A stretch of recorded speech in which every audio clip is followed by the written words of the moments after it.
back. EU foreign ministers have arrived in Brussels for a meeting backing the two-state solution to the situation in the Middle East. The ministers insist that a two-state solution is the only way of securing a lasting peace between Israel and Palestine. Yesterday, the Israeli Prime Minister, Benjamin Netanyahu, reaffirmed a hardline stance against any Palestinian state, saying it would pose what he called an existential danger to Israel. Meanwhile, more aid arriving in Gaza through the Rafah border crossing. The Palestine Red Crescent Society says their teams received 80 trucks from the Egyptian Red Crescent carrying essential humanitarian aid, including food, water, relief items and medical supplies. That's as the conflict continues. The death toll for Palestinians killed in Israeli strikes on Gaza now going past 25,000. Meanwhile, around 1,000 people from Gaza have been treated in a French field hospital aboard a ship off the coast of Egypt. That's as health infrastructure in the war-devastated enclave has collapsed. The Dimude, a French helicopter carrier, has been docked in the Egyptian port of Al Arish since November, equipped with wards, operating theatres and 70 medical staff.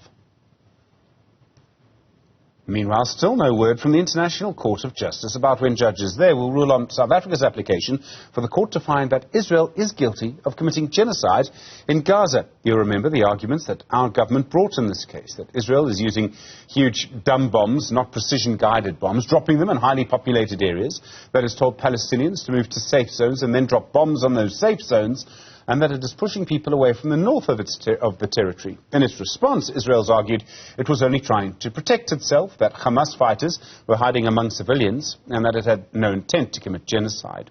Dr. Stephen Chan is a professor of world politics at the School of Oriental and African Studies at the University of London. Professor Chan, good afternoon to you, and thank you for your time. There are many arguments that go in many different directions in this case. It's a very significant case. Is it possible at all to predict which way judges are going to go? Well, it'd be rash to predict in any definitive manner. I think there's a very good chance that the judges will find in favour of the South African case. But it's going to be very touch and go. To be fair, both sides' legal teams argued very, very strongly, very compellingly, and with a great deal of attention to international law. Finally, the International Court of Justice is a court of law. So the Israelis were clearly thinking that a legal argument, a detailed legal argument, might be in its favour. However, the South African government launched a case which was very, very compelling. It's going to be touch and go, but I think the South Africans could just about pull this one off. I've been fascinated by the fact that as South Africa, we were the first to do this. Many countries around the world, and if I may make a broad generalisation, many of those countries from the sort of global south have condemned Israel, been very critical of its actions, accused it of genocide and other crimes, war crimes, in Gaza. And yet no other country did this, and we did. What do you read into that? I understand that this decision to undertake this course of action in South Africa came from the President's office itself. Rmaphosa was surrounded by very, very well-qualified advisors who did say that this could be done. But it's very, very rare for a president of a country to want to take such a risk internationally. It's not just a case of arguing for or against genocide. All kinds of renewed international politics are at stake here, relationships with the Americans, for instance. So you've got a very, very complicated scenario.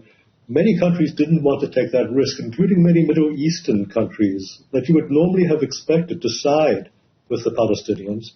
They basically spent a lot of time sitting on the fence, and to a certain extent, they still are.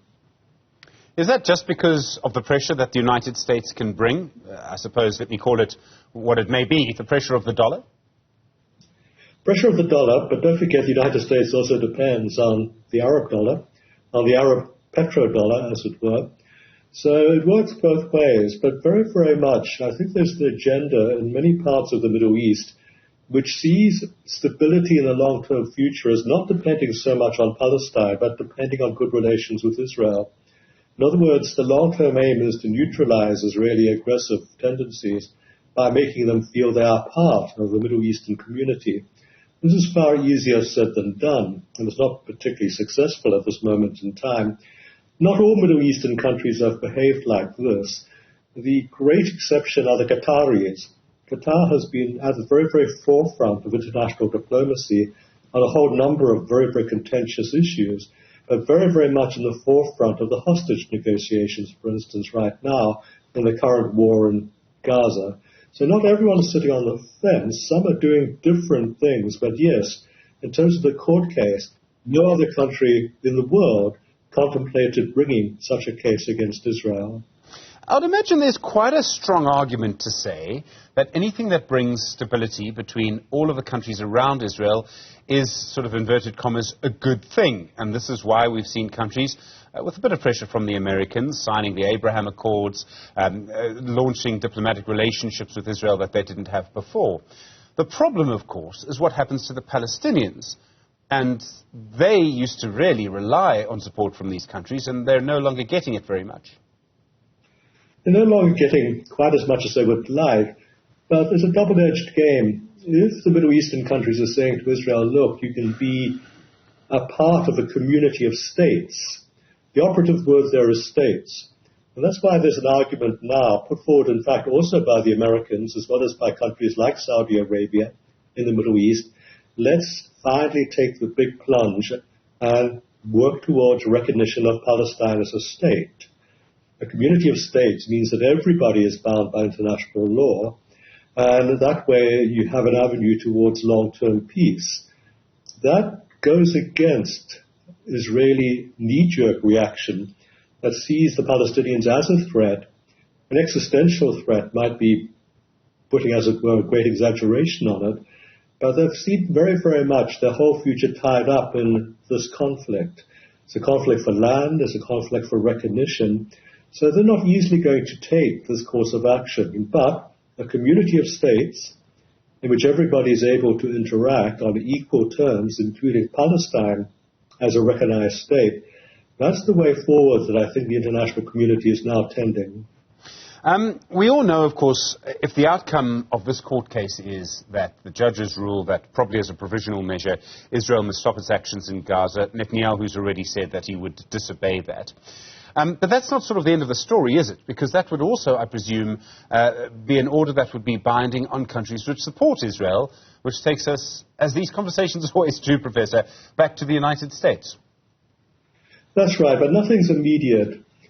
A provisional judgment asking Israel to at least moderate its actions might be an outcome. Ordering Israel to stop its actions, that's likely to be fruitless, and Netanyahu has already said that he would not obey such an order. Moderating action is something which can, as it were, have a negotiated element to it, not with the International Court of Justice, but certainly in terms of discussions with key allies like the United States. The United States understands is losing a lot of moral credibility in terms of its one-sided position on this particular conflict. And so they would be keen, particularly in an election year, to be able to say that they've gained some international traction back by coming up with a way forward in terms of this particular case. But any kind of interim measure, provisional measure, will be just that, provisional measure. It's going to take a long, long time before any final judgment is arrived at in terms of this particular case. And by that time, by force of arms, the war, one way or another, might be over. We all know that, Israel depends on the support of the United States, and I've been reminded through the course of this that literally moments after the State of Israel came into being, the US President at the time, Harry Truman, sort of signed an order saying that we'll be an ally of Israel. I mean, that's how quickly things were arranged at the time. And yet now it seems, and I'm no expert on American politics, that we have a large body of public opinion in the US that supports the Palestinians. In the past, there was almost a consensus of supporting Israel. If the balance of politics around this changes in the US, that surely has implications for Israel. It does, but it's going to take a long time for that changing current to make itself felt. It might make itself felt a little in this year's election campaign. No sign of that happening right now in the Republican primaries, for instance. And no real discussion about that beyond a certain limited extent in Congress as a whole. Some tentative movements among young people, particularly on university campuses. There's a very great deal of concern about this, and indeed changing moods, changing ways forward in terms of how people want this to go. So yes, there is a change afoot in America, but it will take time. that even if there was a decisive change right now, would that change anything on the ground right now? The United States, since the Truman days, has provided in excess of 70% of Israel's military needs. And even if you stopped that now, they wouldn't stop the war because the Israelis have sufficient stockpile of weaponry and munitions to continue this war for some years to come. So just a mere change of mood, just a mere change in terms of even hard policy from the United States is not by itself going to be enough to stop this war. And Professor, we know there are many different actors here with many different agendas. And one of the things we've seen since the start, since the Hamas attacks on Israel that led to the Israeli response in Gaza, is the Houthi groups from Yemen firing missiles and drones at shipping in the Red Sea.